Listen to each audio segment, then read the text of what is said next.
أعوذ بالله من الشيطان الرجيم بسم الله الرحمن الرحيم Bismillah, Assalamualaikum warahmatullahi wabarakatuh. Alhamdulillahilladzi hadana lihadza wa ma kunna linahtadiya laula an hadanallah. Ashhadu an la ilaha illallah wahdahu la syarika lah wa ashhadu anna Muhammadan abduhu wa rasuluhu sallallahu alaihi wa ala alihi wa sahbihi wa tabi'in wa man tabi'ahum bi ihsanin ila yaumiddin, amma ba'du. Saudara-saudaraku kaum muslimin dan muslimat yang seiman, yang dirahmati oleh Allah Azza wa Jalla, yang sedang menyaksikan Risalah Hati dimanapun antum berada, pada kesempatan kali ini kita akan membahas tentang mempersiapkan bekal menyambut Ramadan. Saudara-saudaraku kaum muslimin dan muslimat yang dimana kita semua di dalam lindungan Allah Subhanahu wa taala, yang sedang menyaksikan Risalah Hati, ketahuilah bahwasanya bulan Ramadan, bulan suci Ramadan, tamu yang agung, sebentar lagi kita semua akan menjumpainya. Kurang lebih 1 bulan lagi tamu yang agung tersebut akan menghampiri kita. Dan tidak terasa jamaah sekalian, hari berganti hari, minggu berganti minggu, bulan berganti bulan, tahun berganti tahun. Sekarang kita sudah berada di bulan Sya'ban, yang insya Allah di awal-awal bulan ini kita berusaha semaksimal mungkin untuk mempersiapkan diri kita menyambut bulan suci Ramadan. Saudara-saudaraku kaum muslimin dan muslimat yang sedang menyaksikan Risalah Hati dimanapun antum berada, tentunya setiap muslim yang beriman kepada Allah Azza wa Jalla, hendaknya kita mempersiapkan diri kita untuk menyambut tamu yang agung ini. Karena kita tidak tahu jamaah sekalian, apakah ini Ramadan terakhir kita, dan kita tidak akan berjumpa lagi dengan Ramadan di tahun berikutnya. Kita tidak pernah tahu yang namanya ajal. Setiap orang sudah ditetapkan oleh Allah Azza wa Jalla kapan ia akan kembali kepada Allah, kapan ia akan dicabut nyawanya oleh malaikat maut. Semuanya bersiap-siap menunggu antrian. Tapi paling tidak kita tunjukkan keseriusan kita. Jangan sampai bulan suci Ramadan kali ini sama dengan bulan suci Ramadan di tahun yang lalu, atau lebih buruk lagi dibandingkan dengan Ramadan yang telah lalu. Oleh karena itu kita mempersiapkan diri kita. Jangan sampai Ramadan hanya sekedar ikut-ikutan, hanya rutinitas tahunan.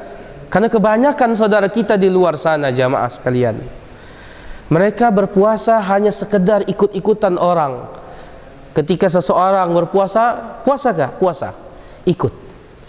Atau hanya sebatas rutinitas tahunan. Setiap Ramadan datang, biasa-biasa saja. Selesai sahur, puasa, nunggu berbuka, jalan-jalan sorenya, sahur lagi, sholat tarawih malamnya, puasa, buka, jalan-jalan, itu saja. Di penghujung bulan Ramadannya sibuk ke pasar, beli baju, jalan-jalan ke mall dan sebagainya.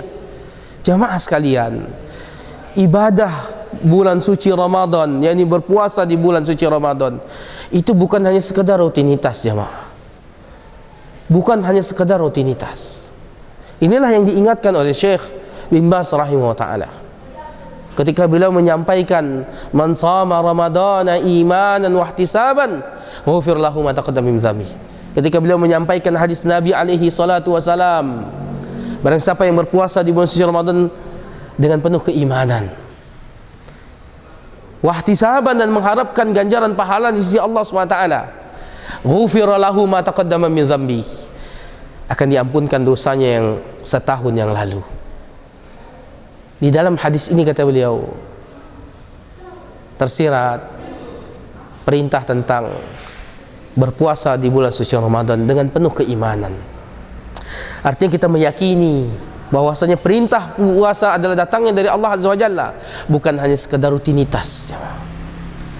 Oleh karena itu kita perlu mempersiapkan diri kita agar tidak terjadi ketika kita di bulan puasa melakukan hal-hal yang dapat membatalkan puasa kita. Orang yang tidak mempersiapkan dirinya akan sia-sia. Misal seperti seseorang akan berpergian jauh, ingin bersafar. Kalau dia tidak mempersiapkan dirinya, maka akan kelabakan dia. Di dalam perjalanannya akan mendapatkan kesusahan, kesulitan, kurangnya bekal. Ini dalam perkara dunia saja ketika kita berjalan-jalan. Lalu bagaimana ini perkara akhirat? Bila kita tidak mempersiapkan diri kita, jamaah sekalian, maka penyesalan yang akan kita dapatkan. Berlalu bulan suci Ramadan, kita tidak mendapatkan ampunan Allah, waliyadzubillah. Padahal Allah dan Rasulnya memerintahkan kita untuk berpuasa dengan penuh keimanan dan mengharapkan ganjaran pahala dari sisi Allah SWT. Tentunya ini semua tidak akan bisa kalau kita tidak mempersiapkan diri kita dengan ilmu. Supaya kita bisa mendapatkan ganjaran pahala, kita mempersiapkan diri kita. Paling tidak 3 yang kita persiapkan untuk menyambut bulan suci Ramadan. Yang pertama adalah berbekal dengan ilmu, jamaah. Ilmu sangat penting bagi kita. Kapan kita diperintahkan oleh Allah? Sejak kita mengetahui dalam kondisi yang baligh menuntut ilmu, itu sudah menjadi kewajiban kita sampai datang kematian. Thalabul ilmi fardhatun 'ala kulli muslimin. Orang menuntut ilmu itu wajib bagi setiap muslim dan muslimat sampai datang ajal. Oleh karena itu jamaah sekalian dirahmati oleh Allah, orang yang tidak berbekal dengan ilmu, tidak mengetahui ilmu, bagaimana puasa itu bisa sah, bagaimana dia mendapatkan pahala di bulan Ramadan, tentu akan menyesal di kemudian harinya. Ia tidak mendapatkan pahala sedikit pun di sisi Allah Azza wa Jalla. Saudara-saudaraku kaum muslimin dan muslimat yang seiman, yang dirahmati oleh Allah, yang sedang menyaksikan risalah hati dimanapun antum berada, berbekallah dengan ilmu, saudaraku sekalian, agar puasa kita penuh makna, memberikan dampak yang baik untuk diri kita, sebagai madrasah untuk diri kita. La'allakum tattaqun, perwujudan dari puasa yang Allah wajibkan atas setiap orang-orang yang beriman itu adalah menjadikan diri kita untuk bertakwa kepada Allah Azza wa Jalla. Kalau hal itu tidak terjadi, jamaah sekalian, berarti telah gagallah kita puasa di bulan suci Ramadan. Dan ini sia-sia, karena kita tidak mempersiapkan diri kita dengan ilmu, sehingga apa yang dilarang di bulan suci Ramadan, yang membuat pahala kita berkurang, bahkan tidak mendapatkan pahala sedikit pun, kita langgar.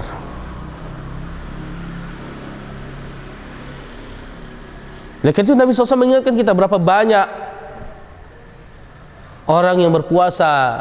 Dalam sebuah riwayat disebutkan, atau kama qala Nabi SAW, berapa banyak orang yang berpuasa di bulan suci Ramadan tidak mendapatkan apa-apa kecuali rasa lapar dan haus saja. Jamaah sekalian dirahmati oleh Allah, berbekalah dengan ilmu, karena ketika kita beramal dengan ilmu, kita bisa menjadi orang yang termasuk dalam orang-orang yang mendapatkan petunjuk oleh Allah SWT, berada di atas kebenaran. Berbeda dengan orang yang beramal tanpa ilmu, kesesatan. Punya ilmu tapi tidak diamalkan, orang tersebut dapatkan kemurkaan Allah. Kita ini belajar, menimba ilmu, kemudian kita amalkan. Bukankah ini yang kita minta setiap harinya, jamaah sekalian? Di saat kita sholat, ihdinas siratal mustaqim, tunjukilah kami jalan yang lurus. Ini yang kita minta. Siratal ladzina an'amta alaihim, yaitu jalan orang-orang yang Engkau beri nikmat padanya. Siapa mereka? Allah jelaskan dalam ayat yang lain, minan nabiyyin was-siddiqin wasyuhada'i was-shalihin. Para nabi, dan juga para sahabat, orang-orang soleh yang mengikuti mereka, berada di atas jalan kebenaran.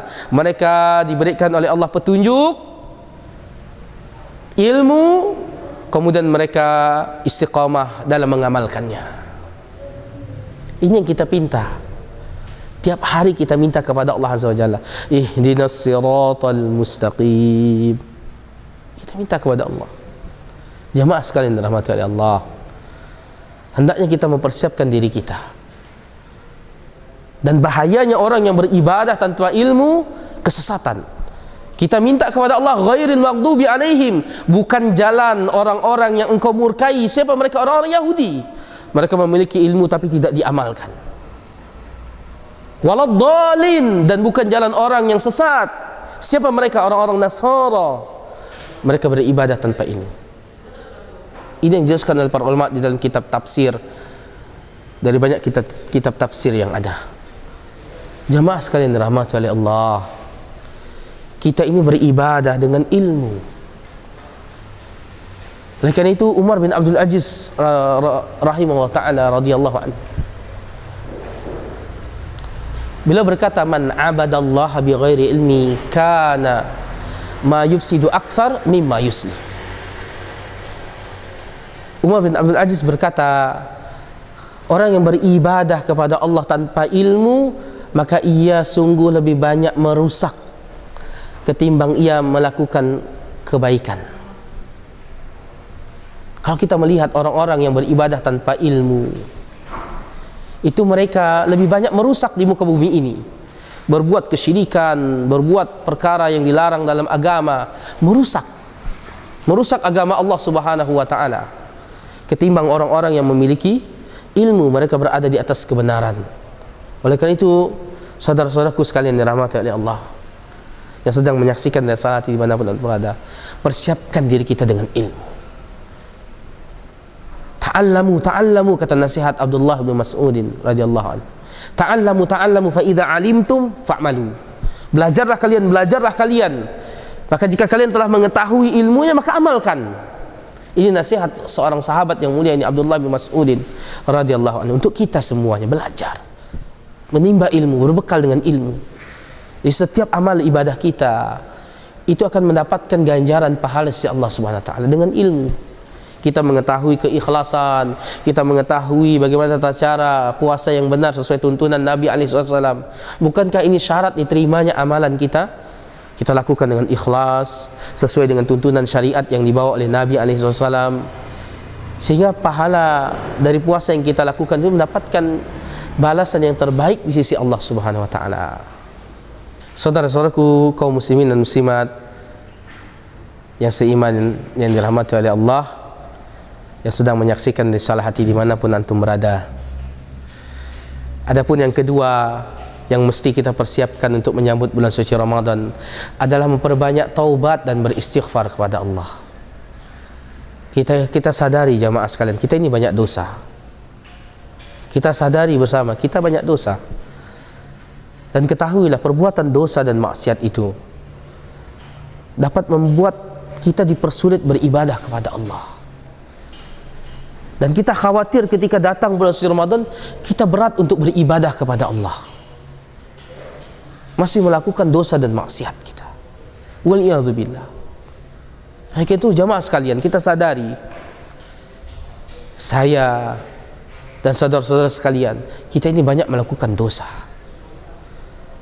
Perbanyaklah bertobat kepada Allah dan mohon ampun kepada Allah Azza wa Jalla.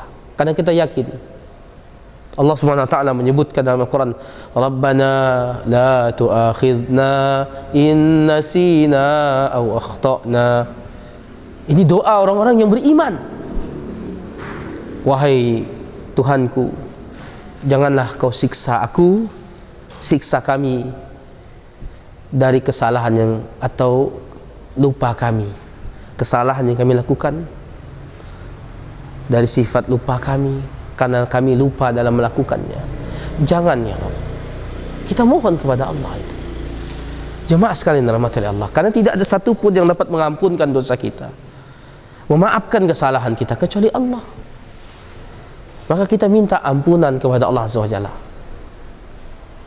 Jamaah sekalian dirahmati oleh Allah, Sufyan Ats-Tsauri pernah bercerita, aku tercegah bangun malam selama kurang lebih 5 bulan lamanya atau 3 bulan lamanya karena sebuah dosa yang aku kerjakan. Bagaimana beliau seorang ulama besar, karena sebuah dosa berat bagi beliau untuk bangun malamnya, jamaah sekalian. Maka daripada itu, salah satu bentuk azab dari perbuatan dosa itu adalah bukan kita ditimpa pohon, disambar petir, bukan, jamaah sekalian. Tapi yang terdahsyat adalah kita dipersulit dalam beribadah kepada Allah. Kalau ini yang terjadi, kita tidak akan mendapatkan pahala sedikit pun. Untuk beribadah kita sulit, beribadah kita sulit. Oleh karena itu, jamaah sekalian dirahmati oleh Allah, kita mohon kepada Allah ampunannya, karena hanya Allah lah yaghfiru dzunuba jami'a. Allah lah yang mengampuni semua dosa, jamaah sekalian. Kita mohon kepada Allah Azza wa Jalla. Kemudian yang terakhir, yang ketiga yang mesti kita persiapkan untuk menyambut bulan suci Ramadan ini adalah, yaitu kita banyak berdoa kepada Allah, minta kemudahan. Sekali lagi jamaah sekalian, yang bisa membuat kita mudah dalam beribadah itu, melaksanakan ibadah, salat malam, puasa di bulan suci Ramadan nanti, hanya Allah. Tidak ada satu pun yang dapat membuat kita bisa mudah dan istiqamah dalam melakukan ibadah kecuali Allah. Maka kita mohon kepada Allah sebagaimana Nabi SAW memohon kepada Allah, Allahumma la sahla illa ma ja'altahu sahla wa anta taj'alul hazana idza syi'ta sahla. Ya Allah, ya Tuhanku, tidak ada sesuatu yang mudah kecuali Engkau lah yang membuatnya, menjadikannya mudah. Allah. Dan tidak ada kesusahan, kesulitan, kesedihan kecuali Engkau yang menjadikannya mudah. Jamaah sekalian yang dirahmati oleh Allah Azza wa Jalla, ada yang bisa menjamin dirinya untuk istiqamah terus, jamaah, dalam ketaatan kepada Allah? Tidak ada, jamaah. Ana, antum sekalian, bahkan para ulama pun tidak bisa menjamin dirinya untuk istiqamah di atas kebenaran ini, dalam melakukan ketaatan kepada Allah, kecuali Allah yang memberikan kemudahan itu. Ingat ini, jamaah, tidak ada yang bisa istiqamah. Oleh karena itu Nabi SAW pernah mengajarkan doa kepada Ali bin Abi Thalib, Allahumma hdini wa saddidni. Ya Allah, berikan aku hidayah, ini tunjukilah aku, wasaddidni, dan istiqomahkanlah aku, luruskanlah aku, minta keistiqomahan. Jamaah sekalian dirahmati oleh Allah, Nabi SAW dan begitu juga para sahabatnya senantiasa memohon kepada Allah. Dan kita tahu dengan adanya banyak doa-doa yang dilantunkan oleh Nabi SAW melalui hadis-hadis beliau yang disampaikan oleh para ulama, para sahabat, kemudian para ulama, ini menunjukkan bahwasannya Nabi SAW itu senantiasa berdoa kepada Allah. Di antara doa beliau, ya muqallibal qulub tsabbit qalbi ala dinik. Allahumma ati nufusana, Allahumma ati nafsi taqwaha, doa Nabi SAW, wa zakkiha anta khair man zakkaha. Ya Allah, anugerahkan kepada diriku ketakwaan dalam hati, wa zakkiha, dan sucikanlah hatiku. Ini doa Nabi SAW, menunjukkan apa? Pentingnya kita memohon kepada Allah. Dan ketahuilah jamaah sekalian, bila ada seorang hamba yang mengangkat tangannya berdoa kepada Allah, Allah tidak akan pernah menyia-nyiakannya dan tidak mengabulkan doanya tersebut. Sebab Allah SWT telah berjanji, ud'uni astajib lakum. Berdoalah kepadaku, mintalah kepadaku, kata Allah SWT, niscaya akan aku kabulkan. Ini janji Allah, jamaah. Tidak ada satu pun di antara kita yang tidak dikabulkan doa oleh Allah Azza wa Jalla. Namun kita mesti bersabar. Terkadang doa itu dikabulkan langsung oleh Allah, dan terkadang diganti oleh Allah dengan yang lain. Kita minta kepada Allah, kemudian Allah selamatkan kita dari kecelakaan, musibah. Ini adalah bentuk dikabulkannya doa kita dalam bentuk yang lain. Atau kita diberikan kesehatan oleh Allah, terhindar dari penyakit, dari berbagai macam virus. Ini adalah bentuk dikabulkannya doa, jamaah. Atau yang ketiga, Allah akhirkan doa kita untuk nanti kita di akhirat. sebagai bekal kita. Oleh karena itu kita bersabar. Jangan pernah bosan untuk berdoa kepada Allah Azza wa Jalla. Jangan pernah bosan. Selalu minta kepada Allah Azza wa Jalla. Minta dengan sepenuh hati. Hadirkan hati kita. Kita mohon kepada Allah Azza wa Jalla, mohon dengan sepenuh hatinya agar kita diberikan kemudahan-kemudahan saat kita mendapati bulan suci Ramadan untuk melakukan ketaatan sampai selesai bulan suci Ramadan. Mudah-mudahan ini bermanfaat, dan kita mohon kepada Allah agar Allah memberikan kita kemudahan dan keistiqamahan ketika nanti kita bertemu bulan suci Ramadan. Amin ya rabbal alamin. Hadza wa sallallahu ala nabiyyina Muhammadin wa ala alihi wa sahbihi wa sallam. Subhanakallahumma wa bihamdika asyhadu an la ilaha illa anta astaghfiruka wa atubu ilaik. Kurang lebihnya mohon maaf. Assalamualaikum warahmatullahi wabarakatuh. أعوذ بالله من الشيطان الرجيم. بسم الله الرحمن الرحيم.